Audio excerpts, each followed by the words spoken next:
And that's making the people of the West have an existential crisis. They're questioning now everything that they ever took for granted to be reality, everything that they ever took for granted to be true, all the unquestioned assumptions that had ever been programmed into them to believe, they don't believe anymore. You know, it started with boycotting Starbucks and McDonald's. And once they did that, it broke a pattern. It broke a habit. Not only a consumer habit, but a habit of thinking. You realized I don't really need to spend $5 for a mediocre coffee. In fact, I don't really agree anymore that there's some kind of lifestyle status or class status that's displayed by walking around and taking selfies, pictures of myself carrying a Starbucks cup. And come to think of it, I'm actually kind of exhausted by the whole concept of displaying class status or a lifestyle status for other people to see and admire, a lifestyle that I don't have and can't afford, and no one that I know has and no one that I know can afford. Come to think of it, it's pretty messed up that we're all continuously pretending the whole time just so that we can somehow emulate the lives of the rich and famous when we're not rich and we're not famous. And you know what? Who are these rich and famous people anyway? All of this is happening to the States. Who are these rich people? Who are these celebrities anyway? What kind of people are they? Actually, come to think of it, we are the only reason that they are rich and famous to begin with. And they aren't even good people. They're not even people worth emulating. They're not even people worth admiring. They're either silent about the genocide or they're supportive of the genocide.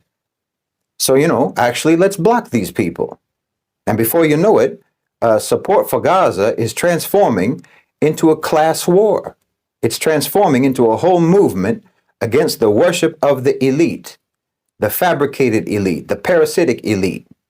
And I'm telling you, this is all being indirectly inspired by the tawheed of the people of Gaza. The people of the West are starting to tear down their own false idols and the whole quasi-religious secular worship of the rich and all the high priests and high priestesses of ritualistic distraction, frivolity, and materialism. Zionism is colonization, and colonization is a manifestation of cancerous capitalism. And cancerous capitalism is a manifestation of Western supremacy, and Western supremacy is a manifestation of dehumanizing racism and classism. And racism and classism are a manifestation of a culture that has no genuine moral values and can only elevate itself by subjugating others. It's primitive. It's primitive and savage. It's primitive and savage and cynical. And once you realize that your country, your so-called civilization, once you realize that it is primitive and savage and cynical, when you see that that they're like that with others, then you start to recognize that they're even like that with you. They're even like that with their own citizens. You start to realize that you never stop being serfs in the West, and they never stop being feudal lords and feudal masters in the West. And the whole narrative that you grew up believing is just a tapestry of lies. It's a sack that they put over your head so that you could never see what's really going on. But like I said, that tapestry is unraveling today. And they're never going to be able to sew it back together again. Never. I think that the United States had a limited window of opportunity to break up with Israel. They had a limited time period when they could break up decisively with Israel before that toxic relationship infected their whole system. But that time has passed. It's too late. You should have moved decisively against Netanyahu months ago. If you didn't want your murderous hypocrisy to be exposed, you should have done something about Netanyahu before it was too late. You know, you're like one of those vampires from the vampire movies who has to get to safety before the sun comes up. But you didn't move fast enough. And now you're dissolving in the daylight in front of everybody. The explosions and the screams from Gaza were too loud to drown out with the soft jazz elevator music of American virtue. And everyone has heard their voices now. And that means that everyone knows that you've been trying to hide the truth from them all this time. You know, people in the West, people in America, and throughout the West, are collectively having their Oscar Schindler moment of clarity and guilt, realizing that while their societies were gorging them on entertainment, on music, late night talk shows, celebrity gossip, and pornography, atrocities were being committed. Carnage and brutal injustice was being inflicted on innocent people by their countries all around the world, and in their own countries, to be honest.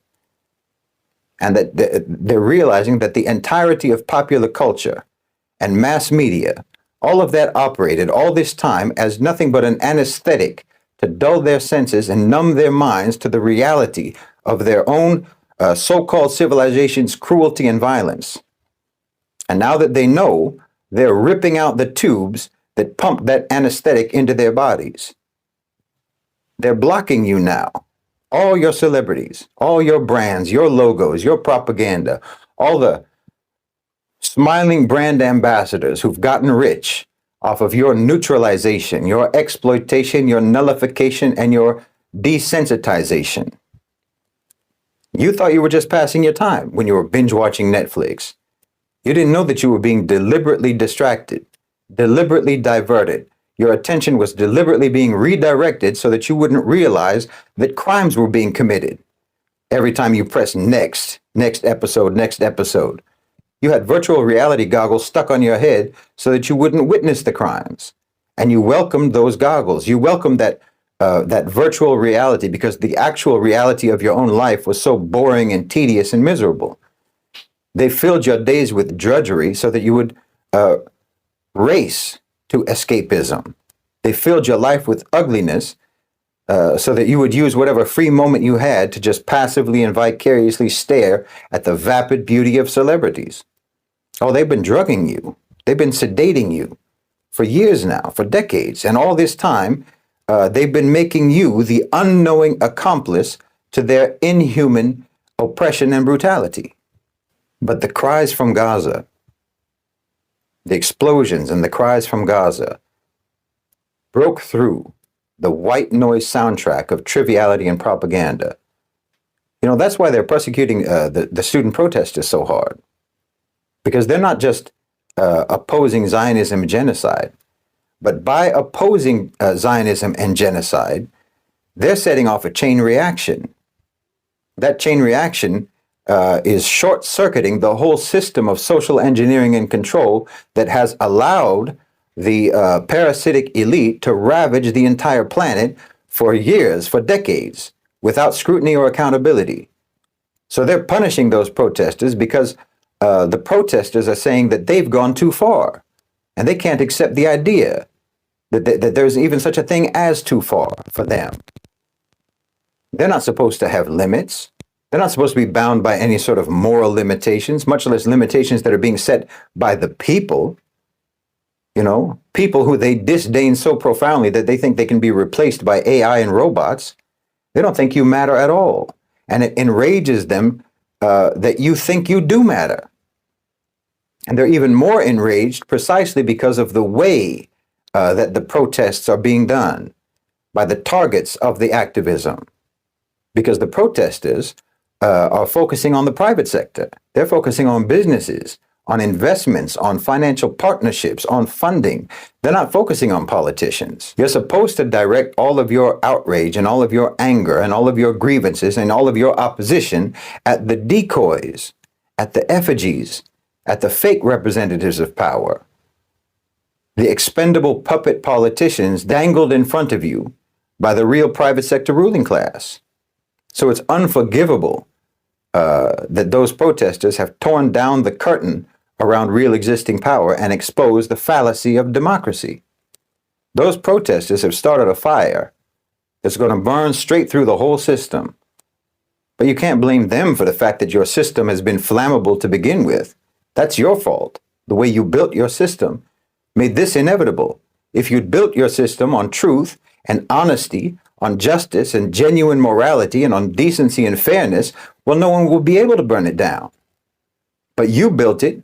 You decided, you chose to build it on deceit and hypocrisy, on unfairness and exploitation and bigotry, violence, racism, greed, and oppression. And that's all highly combustible. Those are highly combustible materials, you know? In hindsight, maybe it wasn't such a good idea to put a torch in the hand of the Statue of Liberty.